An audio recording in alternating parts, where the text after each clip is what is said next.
Hola, ¿cómo están? Bienvenidos a Sintoniza tu Salud Mental. Yo soy Isabel Estrada y he decidido comenzar el año hablando de lo que está en boca de muchas personas: la disputa entre dos figuras públicas que hablan de temas de salud. Este no es un video más tipo psicóloga reacciona. Con el debido respeto a los colegas que hacen estos videos, me parece que carecen de ética. Aunque su discurso sea basado en la ética, la fuerza de las redes sociales les hace perder el sentido porque en un punto ya no se hace por informar, sino por un like o 10,000 que los llevan a ganar dinero. Y sostener eso, pues se convierte en un trabajo que los hace sacrificar aspectos éticos importantes, haciendo de la psicología, muchos de ellos, un circo. Y como bien dice Andy, del mundo de Andy, somos monos de circo pretendiendo entretener, cada uno desde su pista. Pero estoy totalmente de acuerdo, porque las redes sociales son fundamentalmente entretenimiento, y quien quiere figurar en ellas debe tener la capacidad suficiente de entretener. Con todo, en lugar de ser buenos entretenedores, corremos el riesgo de volvernos monos de circo. Ya vimos que hay personas que caen en esa categoría de tanto que quieren llamar la atención, o más bien, de tanto que necesitan llamar la atención. Salvador Dalí decía: que hablen bien o mal, lo importante es que hablen de mí, aunque confieso que me gusta que hablen mal, porque eso significa que las cosas me van muy bien. De los mediocres no habla nadie, y cuando lo hacen, solo dicen maravillas. Frase que me parece tan retorcida como sus bigotes. Bien, pues hay personas que viven del escándalo y les encanta estar pateando avisperos. Llamar la atención es un deseo natural de ser reconocido, valorado y comprendido por los demás, pero no es lo mismo desear la atención de tu entorno cercano que el de miles de personas. Atraer la atención de tantas personas como lo permiten las redes sociales lleva a la pérdida de privacidad, se pierde el pudor, el respeto y la responsabilidad. Cualquiera puede agredir, opinar, ofender y esconderse. Ser una figura de redes sociales y permanecer me parece que es algo que un número reducido de personas puede lograr, y es tan difícil que lleva a algunos a perder la cabeza con tal de figurar como sea. El consumidor de redes sociales es como un banco de peces que va en una misma dirección detrás de aquello que llama su atención, aunque el algoritmo juega un papel importante para fabricarnos un mundo. La atención es un proceso psicológico importante, como lo es la potencia del estímulo que atrae nuestra atención. Retomando la frase de Dalí: ámame, ódiame, igual tendré tu atención. ¿Por qué me parece importante partir del discurso de Mr. Doctor? Pues porque es un fenómeno social y ha sido un referente al destapar una cloaca apestosa que ni él mismo tiene idea de lo profunda que es. Y al asomarnos apenas y alcanzamos a ver que más abajo hay un mundo de acueductos subterráneos con varias vertientes destinadas a evacuar aguas negras. Esas diversas vertientes en este caso son la salud, la información, la educación, la normativa sanitaria, la charlatanería, etcétera, etcétera. Y por muy apestoso que sea, es nuestro sistema y así ha funcionado siempre. No importa el color de la propaganda. Para muchas personas solo se trata de estar a favor de uno y en contra del otro, amar a uno y odiar al otro, perdiendo la objetividad o por lo menos desperdiciando la oportunidad de ver el panorama total. Un sistema podrido que nos está perjudicando a todos. De lo que estamos hablando aquí, entre muchas otras cuestiones, es de divulgadores científicos o youtubers, de información o sensacionalismo, de información como derecho humano, derechos del paciente, publicidad o información, salud mental, un concepto que no explica nada, de la formación de los psicólogos en salud mental, que la oferta académica es un mal chiste, de la psicología clínica, subordinada al modelo biomédico, está de rodillas de frente al modelo biomédico, sometida, fruto de aquel romance enfermizo entre la medicina y el psicoanálisis. Hablamos de escasez de ética profesional. No sabemos diferenciar entre terapias alternativas o charlatanería, y además también estamos hablando de marco normativo en salud. ¿Qué bases tiene? ¿Quién está diseñando esas políticas públicas? ¿Están de acuerdo al sistema de educación? ¿Qué está pasando aquí? Nos están echando al ruedo cual gladiadores a pelearnos entre nosotros cuando quien debería estar haciendo su trabajo opina con desdén y le da igual que nos estemos haciendo pedazos, acá los del pueblo. Alardearon con la candidata científica, dando a entender que sería un gobierno que apoye la ciencia y la tecnología. Sin embargo, se están avalando pseudociencias y pseudoprácticas como formación académica. La misma señora presidenta, en relación a esta disputa mediática, dijo que esto se contrarresta con información a la población. Pero digo de nuevo, con lo único que nos saturan es con campañas políticas porque para otras campañas no hay presupuesto. Dijo que la creatividad no tiene por qué ser sancionada. Bueno, la creatividad de los charlatanes es lo que los lleva a lucrar con las personas vulnerables, necesitadas e ignorantes de su propia salud. Es verdad que los horóscopos forman parte de la cultura, pero no se enseña el tarot en las universidades, todavía. La disputa entre Mr. Doctor y Marifer Centeno no va a pasar de ser un conflicto mediático, un conflicto entre dos figuras públicas. Joseph Goebbels, aquel político alemán, no me quiero equivocar, aquel político alemán, ministro para la Ilustración Pública y Propaganda del Tercer Reich, tenía razón, porque él decía, una mentira repetida 1000 veces se convierte en una verdad. Para todos esos pseudoterapeutas y autonombrados expertos en las heridas de la infancia y todas esas cosas son tan reales como la ley de la gravedad, pero lo único grave es que la ignorancia es atrevida. Y ni Newton puede con la gravedad de sus estupideces, que además sostienen con tanta seguridad. Para el punto que quiero llegar voy a tomar, por supuesto, como les decía, pues a Mr. Doctor o al médico Octavio Arroyo de referencia porque ha sido un escándalo lo que destapó tantas cosas que verdaderamente son apestosas. O sea, yo tengo miedo por él. Tengo miedo. No voy a tener confianza. Tengo miedo. Y qué bueno que están los medios de comunicación. Qué bueno que están los medios de comunicación. Tengo miedo en este momento. Miedo de sentirme solo. Esta cloaca que destapó Mr. Doctor tiene muchos problemas de fondo. Lo que él hace muy a su modo es ofrecer una perspectiva más amplia en relación a las opciones que puede tener el usuario de servicios de salud. No consumo el contenido de Mr. Doctor, aunque algunas veces me he entretenido bastante con Chismedicina, y me gusta su sección de suplementos para supermensos. Pero lo cierto es que sí necesitamos una opinión médica sobre tantas prácticas y productos que se venden como panaceas inofensivas. Estos videos valen mucho la pena por su contenido informativo, independientemente de la forma en que lo haga. Si no fuera por Mr. Doctor, que ha sabido llamar la atención, no tendríamos una perspectiva diferente a la propaganda de los productos milagro. Muchas de estas prácticas son sistemas de creencias sin fundamento científico, como es el caso de las barras de Access o estas biodescodifi cualquier cosa, y otros varios productos milagro que no son efectivos. Todo esto basado en estudios y muy bien explicado en su mayoría. Además, ha abordado casos de figuras públicas, artistas, conductores y demás que abusan del alcance que tienen. El peligro de los influencers o figuras públicas es que tienen credibilidad en redes sociales. Muchos de ellos representan un peligro para la salud pública. Por mencionar algunos, Marco Antonio Regil, Bárbara del Regil, Marta Higareda, Jordi Rosado, Aislinn Derbez, sin dejar de lado a la Marta que nos lleva al baile, impulsora número 1 de charlatanes y charlatanas. Son personas que abusan de su fama divulgando pseudociencias con conflicto de intereses. Ellos han catapultado las prominentes carreras de muchos pseudopracticantes que se presumen y venden como psicoterapeutas y no lo son.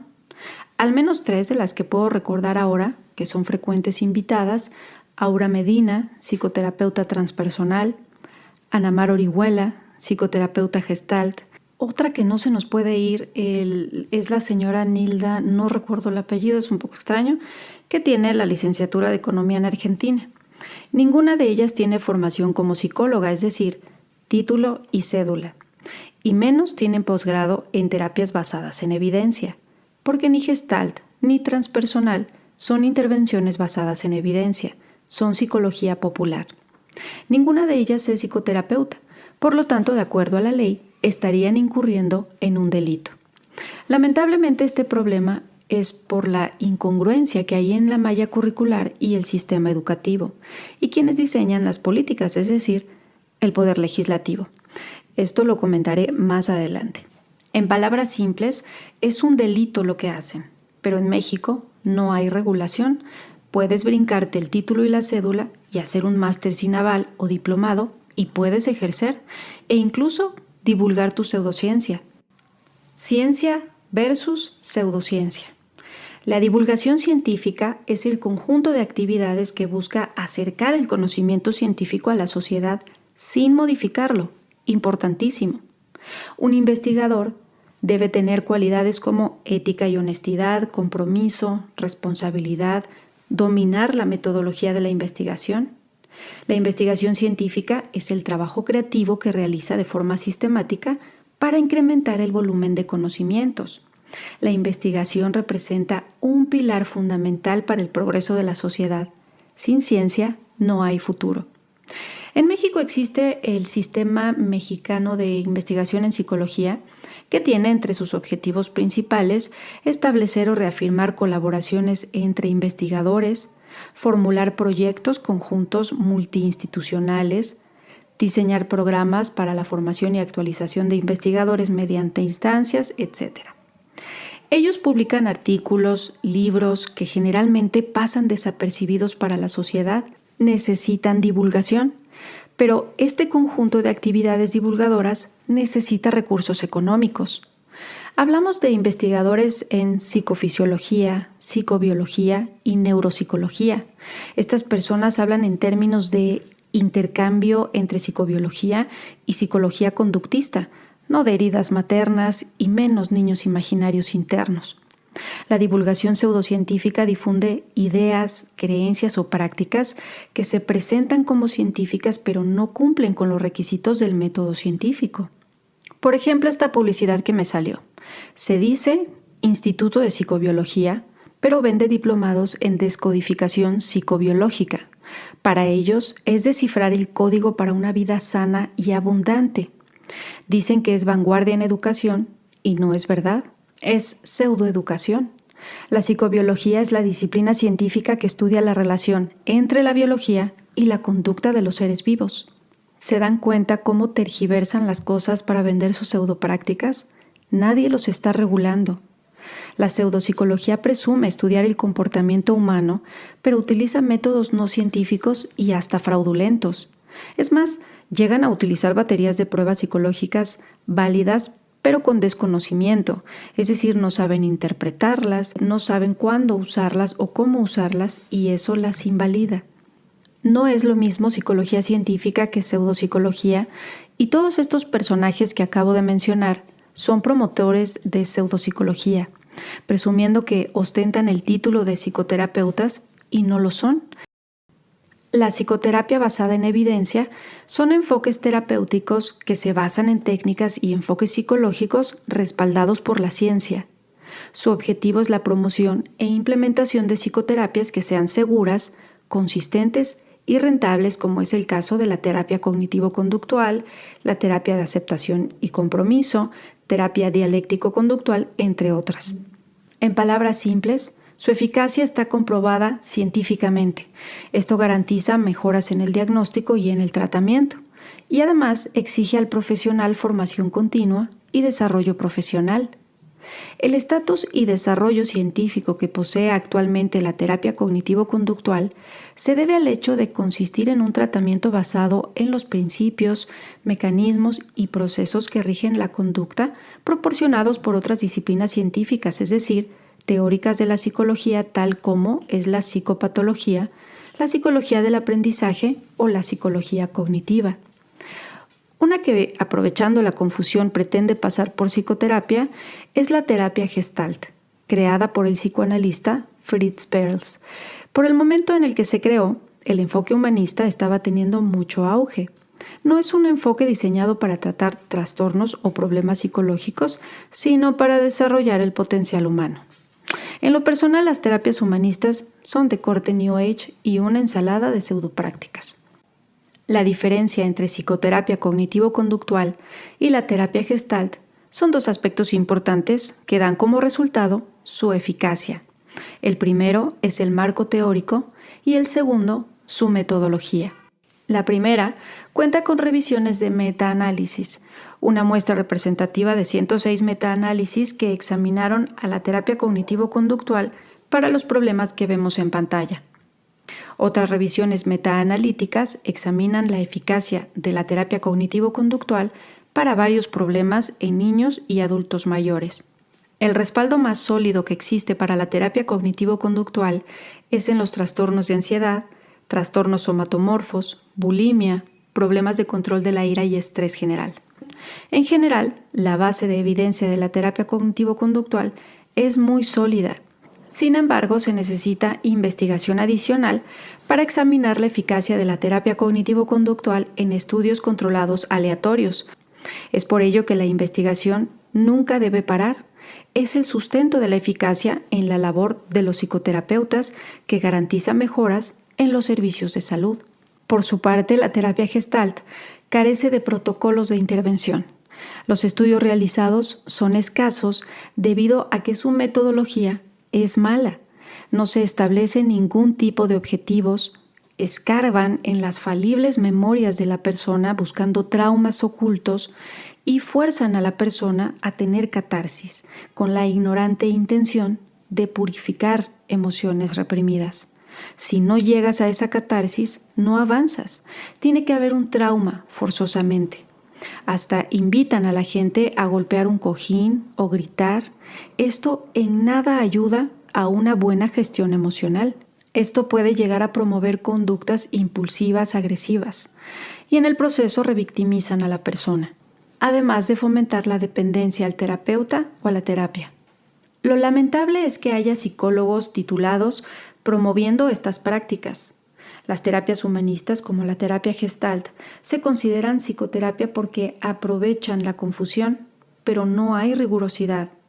En su defensa, la oferta educativa de posgrado para psicólogos es una real vergüenza, pero ya pasaremos a esa parte. En la divulgación científica no hay sesgos. Se evitan estos promoviendo el pensamiento crítico o científico. Y tampoco hay conflicto de intereses. La divulgación científica es un compromiso social del investigador y hay estándares de ética para sus publicaciones. En contraste, en la divulgación pseudocientífica o la divulgación de la pseudopsicología, sí existe el conflicto de intereses. Ellos no informan, venden y promueven sus servicios. Lo que hacen es sensacionalismo y publicidad desleal. Siempre están ofreciendo, vendiendo algo. Apelan a las emociones, a la impresión de las personas. Yo no estoy de acuerdo con que Mr. Doctor diga que estas personas empatizan con la gente. Eso no es empatía. Su retórica está fabricada para un fin: vender. Convencer a las personas que conocen muy bien su padecimiento. La gente se identifica con el discurso y se engancha. Venden la idea de la sanación, patologizando toda mala experiencia o experiencia difícil. Lo convierten en algo malo que hay que sanar. Los charlatanes son expertos en discursos motivacionales. Han aprendido a hablar de lo que la gente está ávida por escuchar, pero no se trata de eso. Se trata de darnos a la tarea de verificar si la intervención y los métodos son eficaces, pero sobre todo basados en el derecho de la persona. Esto es algo que he mencionado desde hace mucho tiempo. Las personas caen en estas trampas y no son mensos, Mr. Doctor, no son tontos. Están en un momento vulnerable de su vida y tomar decisiones en esos momentos es aún más difícil. Nuestra precaria cultura de autocuidado nos lleva a extremos en los que desesperadamente buscamos aliviar ese dolor. Un profesional ético respetará cuando te sientas preparado para un proceso. Los profesionales hasta hoy han esperado a que la gente llegue a sus consultorios. Los charlatanes no. Ellos persuaden por todo medio posible y le han hecho creer a la gente que necesitan de sus servicios. Los pseudoterapeutas saben muy bien cómo apapachar a la gente y que se sientan comprendidas, pero no tienen una buena formación para ofrecerles más. El sentirse bien es solo el primer paso de la terapia psicológica. Regular los estados emocionales para poder trabajar eventualmente en otros aspectos que llevarán a cambios permanentes, duraderos. Si la persona solo busca sentirse bien, abandonará el proceso al sentirse bien. Se va a dar de alta solo. Lamentablemente, volverán a pasar por alguna situación complicada. Quizá piensen que la terapia no sirvió de nada. En el mejor de los casos quizá regresen o tal vez caigan en una de estas pseudoterapias que les ofrezca alivio inmediato. Las historias son infinitas. Entonces vamos de la mano al modelo biomédico. El médico no está para curarte y salvarte la vida y asunto resuelto. En muchos casos, después de cualquier tratamiento o intervención, el paciente debió haber hecho cambios de hábitos en el estilo de vida. Si no, habrá recaídas. Lo mismo es en psicoterapia. Debe haber cambios, no solo sentirse bien, no solo una cura inmediata, superficial. De otro modo, habrá reincidencia de conductas problemáticas para la persona. La información es un derecho que debe ser protegido, pues con base en esta información es que las personas tomarán decisiones adecuadas o no para su salud. Es la persona quien decide, no nosotros. No tenemos por qué estar persuadiendo a nadie que vaya a nuestros consultorios. Los nuevos modelos de negocio están forzando a que los profesionales de la salud tengan presencia en redes y, como lo he dicho, no es lo mismo informar que publicar servicios. La publicidad es un enemigo invisible, porque, como mencionaba hace un momento, hace que algunos renuncien a la ética de sus profesiones con tal de figurar, y su contenido es más sensacionalista que informativo. Es que tiene que ser muy llamativo. La potencia de ese estímulo es tan sencillo como decirle a la persona lo que quiere escuchar. Estas figuras públicas comercializan productos o servicios sanitarios sin regulación, es decir, productos milagro. Y no son ellos los que crean el contenido, pero dan paso a que sus invitados tengan el micrófono abierto y sus millones de seguidores servidos en una charola. Esto tiene un costo-beneficio. Pareciera que están dispuestos a renunciar al sentido común con tal de obtener ganancias.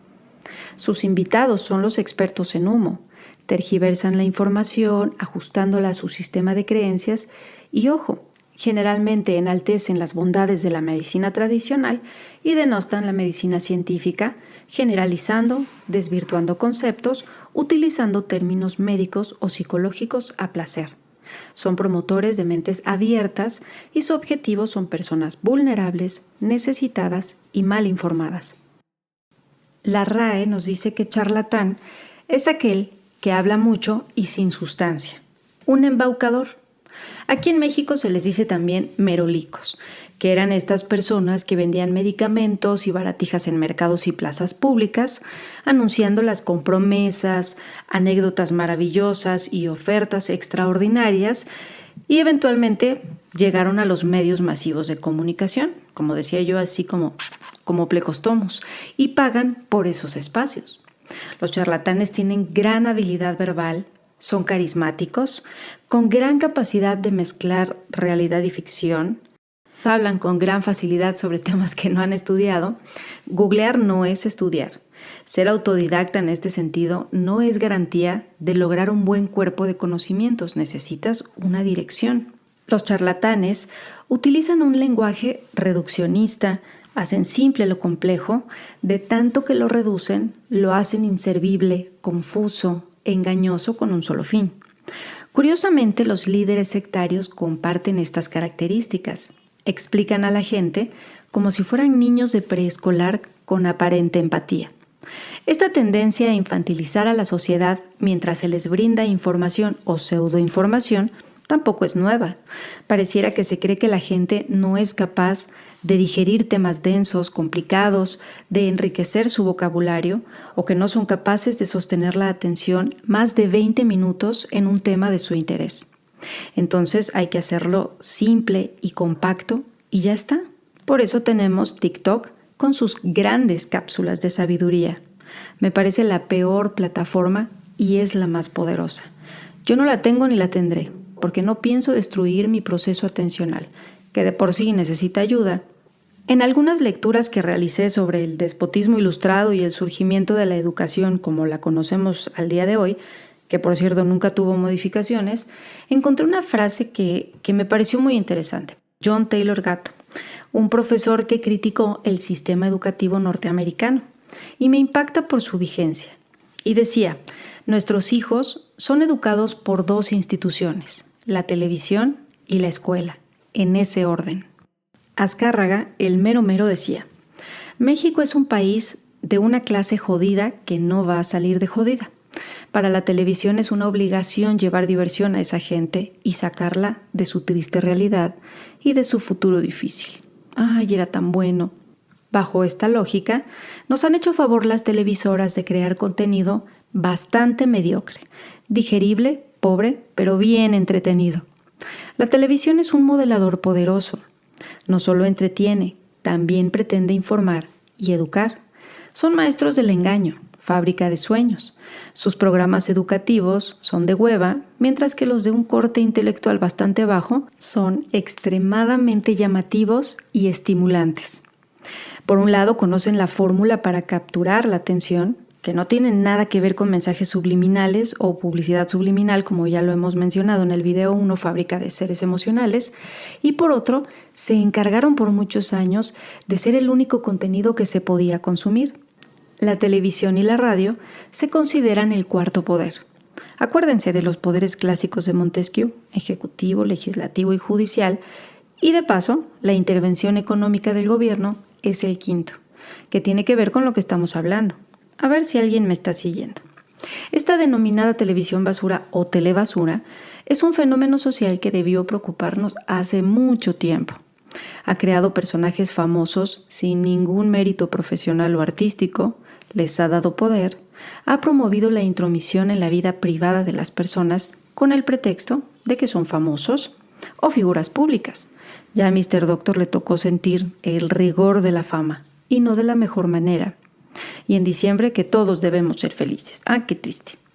La televisión lucra denigrando y degradando, generando morbo, exponiendo la inmundicia humana. Por eso, esos programas como La Casa de los Famosos llega a ser tendencia y por eso personajes como Adrián Marcelo se convierten en la comidilla, en el chisme viral más que en una preocupación social. Este programa se convirtió en el más visto de todos los tiempos de la televisión mexicana. ¡Qué orgullo!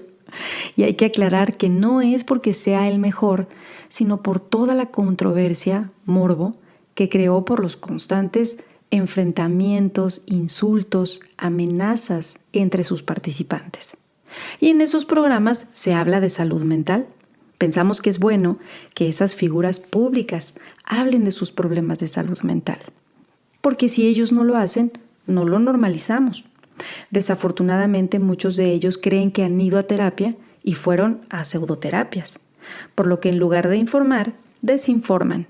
Y ahí tienen a Pablito Ruiz diciéndole a Jordi Rosado la importancia de constelar. Los medios masivos de comunicación le han impuesto a la sociedad quién es la persona idónea para abordar estos temas. Sí o no, todos los conductores terminan siendo coaches de vida, dando pláticas motivacionales. Por eso, al más puro estilo de Goebbels, una maldita mentira se convierte en una verdad, porque los vemos por todos lados hablando y difundiendo su mensaje, sus pseudociencias, sus intervenciones mágicas. En estos programas, Marifer Centeno tiene más espacio que un verdadero divulgador de ciencia. Todos ellos y ellas han creado imperios, academias, institutos, universidades que venden certificaciones, cursos, talleres, diplomados que están avalados. Han hecho de la salud mental un vil negocio de sanación y positivismo. Y por eso les va bien, porque usan la publicidad para crecer. Están en todos los programas pseudoinformativos y de entretenimiento. Es un negocio redondo. No es empatía, Mr. Doctor, es persuasión. El discurso siempre es retorcidamente emocional. Debe conectar emocionalmente.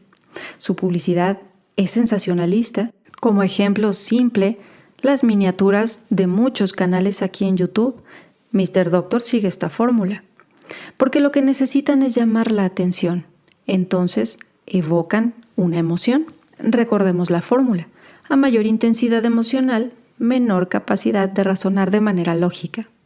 Todos estos terapeutas, facilitadores, acompañantes y entrenadores creen que han estudiado algo que tiene fundamento teórico serio, pero no saben o no quieren reconocer que se han preparado académicamente en pseudoprácticas, en psicología popular, en pseudociencias. Pagaron por ello, tienen aval, es decir, pueden obtener ingresos con ello. Es un negocio. Es una pena que como país no sepamos diferenciar ciencia de pseudociencia. Mr. Doctor dice que él no educa, que entretiene, pero la falta de información científica por parte del Estado y la necesidad que tiene la gente por saber le lleva a ser un espacio importante de información médico-científica y se convierte en algo extraño porque no es divulgador científico. Mr. Doctor es un personaje, es youtuber. Aún así, el contenido de su canal es de alto valor informativo y entretenido de paso, así que es una buena fórmula. Hay varios puntos en los que no estoy de acuerdo con él y los mencionaré en el resto del video. Aunque tenga la mejor de las intenciones de informar y entretener, también se equivoca. Me gusta que invite a las personas a que cuestionen, que investiguen, pero ¿cómo van a saber las personas en qué temas podrían no estar en lo correcto? Por ejemplo, y aquí ya voy a empezar con los contras. Mr. Doctor dice que el efecto Dunning-Kruger es un fallo en la metacognición. Y yo le preguntaría si sabe qué es la metacognición. Pero vamos por partes. Este efecto se produce cuando la falta de conocimientos y habilidades de una persona en un área determinada hace que sobreestime su propia competencia. Lo contrario de este efecto es que quienes destacan en un área determinada lleguen a pensar que debe ser igual de sencillo para todos, por lo que sobreestiman sus capacidades. Todos somos propensos a este sesgo cognitivo, mismo que se manifiesta en cada uno de nosotros de diferente manera, y no se trata simplemente de ser incapaz de reconocer la propia incompetencia. Socialmente también lo podemos ver reflejado en el sistema educativo, incluso en el sistema sanitario. Como es lo que pretende explicar Mr. Doctor al decir que estas personas sobreestiman sus capacidades y pueden llegar a cometer errores críticos debido a su incompetencia profesional. Aunque también un profesional debidamente regulado puede tener este sesgo y eso es iatrogenia. Por eso existen los códigos éticos para disminuir los riesgos de la mala praxis. La mala praxis o mala práctica es el resultado de acciones negativas como pueden ser la negligencia, imprudencia e impericia, que ya expliqué en otro video. Pero eso es lo que hace la diferencia entre profesiones reguladas y certificados galácticos y títulos auto-otorgados. Nosotros como profesionales regulados estamos apegados a un marco normativo, mientras que ellos no. Mr. Doctor replica lo que encuentra en uno de esos portales. El efecto Dunning-Kruger es un fallo en la metacognición y el único modo efectivo que existe para no ser víctima del síndrome Dunning-Kruger consiste en aumentar nuestro propio conocimiento. Ahora, ¿de dónde sacan qué síndrome? Es que ven, así se descompone la información. Por eso hay que ser muy puntual en las palabras que se usan, porque puede haber errores semánticos. Además, ¿cómo va a ser un síndrome? Síndrome es un conjunto de síntomas o características físicas que se presentan en un individuo y que pueden ser indicios de una enfermedad. ¿De dónde sacan que es un síndrome?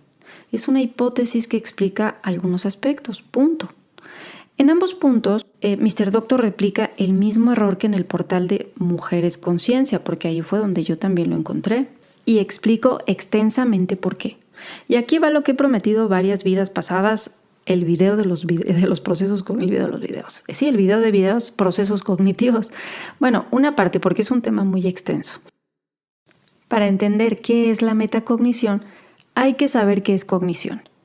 Cognición es la capacidad que tenemos, tanto humanos como los animales, de recibir y procesar información a partir de los procesos cognitivos, es decir, sensación, percepción, atención, memoria, lenguaje, inteligencia, pensamiento, aprendizaje, motivación y emoción. A través de los sentidos recibimos estímulos externos que son almacenados y procesados. Estos procesos son divididos para su estudio y comprensión, sin embargo interactúan de manera constante. Para los cognitivistas basados en la cibernética, la cognición es un procesamiento de información similar al que realiza un computador. De la misma forma que éste obtiene información de una red de datos, nosotros obtenemos información de nuestro medio. Los procesos cognitivos están influenciados por factores genéticos o ambientales que permiten el desarrollo de ciertos procesos cognitivos en mayor o menor intensidad. Debido a estos factores, los procesos cognitivos no son iguales en todos. Se podría decir que cada uno tiene su forma de percibir y traducir el mundo e interactuar con él. En el mundo de las computadoras se habla de sistemas operativos. Un sistema operativo es un conjunto de programas que permite manejar la memoria, disco, medios de almacenamiento de información y los diferentes recursos de la computadora. Así pasa con cada persona. No todos tienen la misma capacidad, por ejemplo, de memoria o de atención. Si pudiéramos hablar de grandes diferencias, podríamos mencionar, por un lado, a los normotípicos y por otro a las personas que están dentro del espectro del autismo. Aún así, todos necesitamos estimulación cognitiva para poder desarrollar y entrenar nuestras capacidades y habilidades. Para conocer y lograr este desarrollo, disciplinas como la psicología y la neuropsicología se han enfocado en el estudio científico de dichos procesos. No podemos señalar a nadie con fallos en la cognición o en la metacognición y decirles charlatanes solo porque, como todos, tienen sesgos cognitivos y entienden las cosas a su manera. La solución no es acumular conocimiento, sino desarrollar pensamiento crítico. Entre los factores que intervienen en el desarrollo de capacidades de los procesos psicológicos o cognitivos, que no son determinantes, pero tienen una importante influencia, están las enfermedades, por ejemplo, el Alzheimer, que se trata de un deterioro de los procesos cognitivos, particularmente la memoria, la capacidad de pensar y, con el tiempo, la habilidad de llevar a cabo hasta las tareas más sencillas.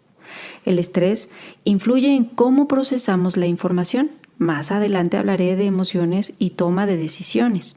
Otro factor que ya había mencionado y que también influye es la genética, la herencia invisible de las habilidades cognitivas y socioemocionales. La alimentación también es un factor importante. Por ejemplo, los alimentos ricos en vitamina C, según varios estudios, se asocian con un mejor desempeño cognitivo, que probablemente sea por su función antioxidante y que participa en la producción de neurotransmisores. El aguacate también ayuda a prevenir el deterioro cognitivo por su riqueza en ácidos grasos y ciertos fitoquímicos. Los enemigos no faltan, por supuesto, el exceso de sal, de azúcar, de grasas trans que se encuentran en los alimentos procesados. Desafortunadamente, en nuestra sociedad y en nuestro ritmo de vida sprint, el 90% de lo que consumimos son alimentos procesados. La pregunta es, ¿podemos ayudar a nuestros procesos cognitivos a desarrollarlos? La respuesta es por supuesto, debemos hacerlo. Para eso es la plasticidad cerebral. ¿Cómo podemos ayudarnos? Resolviendo problemas, teniendo una interacción social sana, alimentándonos sanamente, así como las ratitas de laboratorio y sus ambientes enriquecidos. El enriquecimiento ambiental es un conjunto de técnicas que se aplican a animales en cautiverio para estimular conductas naturales. El objetivo es mejorar su bienestar físico y mental y reducir el estrés. Este tratamiento, en condiciones de laboratorio, incrementa la estimulación y proporciona oportunidades más ricas y variadas de interacción con el entorno social y físico, y ha demostrado ejercer una gran variedad de efectos a largo plazo a nivel neuroanatómico, neuroquímico y conductual en varias especies animales. En ratitas de laboratorio, el enriquecimiento ambiental aumenta el tamaño de la corteza cerebral, incrementa las ramificaciones dendríticas, la neurogénesis hipocampal y mejora las capacidades cognitivas en una gran variedad de tareas. José Ortega y Gasset decía, «Soy yo y mi circunstancia, y si no la salvo a ella, no me salvo yo. El entorno importa». Las características de un país en desarrollo o subdesarrollado están entre seguridad no garantizada, instalaciones sanitarias mínimas, desarrollo demográfico descontrolado, altas tasas de desempleo, precariedad en la educación. En los países en desarrollo, las actitudes y percepciones hacia los problemas psicológicos o trastornos mentales varían entre individuos, familias, etnias, culturas y países. Las enseñanzas culturales y religiosas a menudo influyen en las creencias sobre los orígenes y la naturaleza de los problemas de salud mental. En nuestro país, aún abordamos la salud mental desde enseñanzas culturales, ancestrales y religiosas, desde creencias o desde el modelo biomédico. Y la gente tiene derecho a creer en lo que se le dé la gana. La libertad de culto es un derecho constitucional. La diferencia radica en la información, esa que dice la señora presidenta. Para ejercer su derecho como paciente, la persona debe tener la información necesaria para poder elegir. Es por ello que los charlatanes no deberían tener tanta libertad para imaginar, mentir y lucrar. Estas personas no tienen códigos de ética. En los países más ricos se llevan a cabo campañas de salud mental para educar al público y reducir la desinformación sobre la salud mental y así reducir el estigma. Mientras que a los políticos se les da la gana generar políticas públicas de países desarrollados, nosotros lo que podemos hacer es ayudarle a las personas a diferenciar entre ciencia y pseudociencia o entre psicología y pseudopsicología. Como decía hace un momento y retomando el tema después de este pequeño paréntesis, los procesos psicológicos o cognitivos son aquellos que nos permiten el conocimiento y la interacción con lo que nos rodea. Estos se dividen en básicos y superiores. Los básicos son los que nos permiten captar la información y almacenarla a través de los distintos sentidos, que no son 5, es decir, visual, auditivo, olfativo, gustativo, táctil. También están el vestibular, el propioceptivo y el interoceptivo. Les decía que están los procesos básicos, los procesos cognitivos básicos que permiten la función de los superiores. Los superiores son los que crean o construyen nueva información o conocimiento. Estos requieren un procesamiento diferente y es lo que nos distingue de otras especies. El tema de los procesos cognitivos es extenso e interesante. Aprendemos cómo la luz o el sonido se convierte en un mensaje para el encéfalo. Partimos de las células receptoras conectadas a trayectorias nerviosas especializadas y cómo los mensajes sensoriales entran al encéfalo por canales diferentes, es decir, los sentidos. Las señales transportadas por el nervio óptico no son visibles ni son audibles las que vienen del nervio o canal auditivo, pero producen confiablemente una experiencia que llamamos visión o audición, cuando alcanzan las áreas apropiadas en el encéfalo. Ya subí un video Bases biológicas de la cognición y la conducta, falta una segunda parte, y después de ese ya podemos entrar al tema de los procesos cognitivos. Hay que entender otras cosas antes. También para complementar, pueden ver el video 4 y 5 que hablan de inteligencia, que es uno de los procesos cognitivos superiores. Bueno, en todo este tema de cognición hay algo que puede generar confusión. Cognición no es pensamiento. El pensamiento es un componente de la cognición. Recordemos que fue Jean Piaget, figura representativa del estructuralismo, quien estudia el origen y desarrollo de las capacidades cognitivas desde su base orgánica, biológica y genética. Por todo lo anterior, la terapia cognitivo-conductual tiene eficacia porque potencia las funciones ejecutivas. Trabajamos con todos estos procesos. Pensamiento es la capacidad de razonar, reflexionar, planificar, recordar, aprender y tomar decisiones. Es algo que todos hacemos, ya viene en nuestro sistema operativo. Cada uno de nosotros tiene su propia forma o capacidad para dicho procesamiento, pero no es lo mismo pensar que pensar de forma crítica. El pensamiento es una herramienta. Y aquí viene también una pregunta del millón. ¿Es confiable nuestro pensamiento? La respuesta es no, no hemos terminado todavía. Y no se pierdan la siguiente parte porque vamos a hablar de sesgos cognitivos y distorsiones en el pensamiento, algo que todos hacemos. Y por eso es súper importante fomentar el pensamiento científico, crítico. Y mientras estoy terminando de hacer este video, que llevo ya un buen rato grabando, me entero que Mr. Doctor ya pidió una disculpa y por eso dije que esto no iba a pasar de ser un problema mediático, porque es mucho más sencillo hacer lícito lo ilícito que darse a la pesadísima tarea de hacer bien su trabajo. Continuemos.